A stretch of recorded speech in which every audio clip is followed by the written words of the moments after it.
Hi, welcome to another episode of Reading with Clyde. And today I'm reading a short passage from Adya Shanti's work. This passage covers the concept of what is enlightenment. It's quite a short and fun passage, if you like. Here goes. It's very important that spiritual awakening or enlightenment not be viewed as a goal, as something with an endpoint. As if you awaken or you become enlightened and you've reached a goal.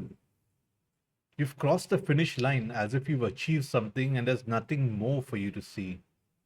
This is the great myth of awakening, and it's the great myth of enlightenment. I will become enlightened. I will know absolutely everything. Not a negative emotion will ever rise in my body mind. And I will dwell in the hall of bliss permanently and forever. It sounds good, but it's very much like having a good dessert. And imagine that life would be fantastic if you never have to eat fruits or vegetables again. You could just live on dessert. This is a myth of awakening and it's a myth of enlightenment that there is a point of destination. There isn't a point of destination. There's only, maybe one can say, relative points of destination, temporary points. The realization of your true nature, it is the end of not knowing who and what you are. When we awaken, we know we are the infinite presence. So it's the end of not knowing who and what we are. But it's not the end in any absolute sense.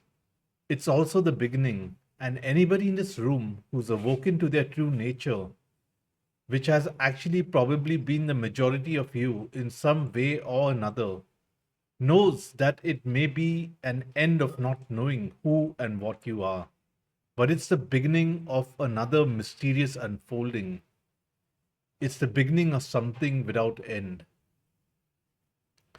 And so don't ever think of awakening or enlightenment as something as goal oriented activity. Of course, almost everybody does when they start. I want to be enlightened. I want to get to that point. I want to cross the spiritual finish line, preferably first, with with a big audience, right? That notices. The funny thing is, if you cross any kind of finish line, there are many points where you think you've crossed the finish line. The nature of realization itself, the nature of aha, that's what's true. It always feels like it's the end. Anytime you get aha, now I get it. The nature of aha, now I get it is you feel back at home. For a split second, it's as if there's nothing else to realize. And then you take the next breath, and the next breath tells you, aha, this is endless. There is never going to be such a thing as a final aha. That's why anybody who ever knew what they were talking about called this truth of being limitless infinite. Infinite is just a way of saying it never runs out. So this passage is very interesting, isn't it? Because, today we have so many gurus who tell us that they are enlightened, and basically they're selling this concept of enlightenment. And while they do it, they rake in huge chunks of profit, the fake profits, as we have today. While enlightenment is a continuous journey, you never at an endpoint. You're never going to stop learning.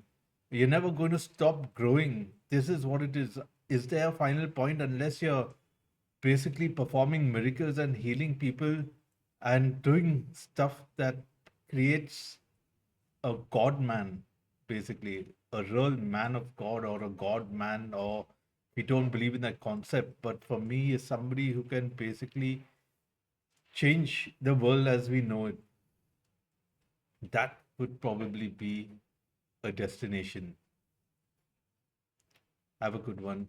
Take care. Bye bye.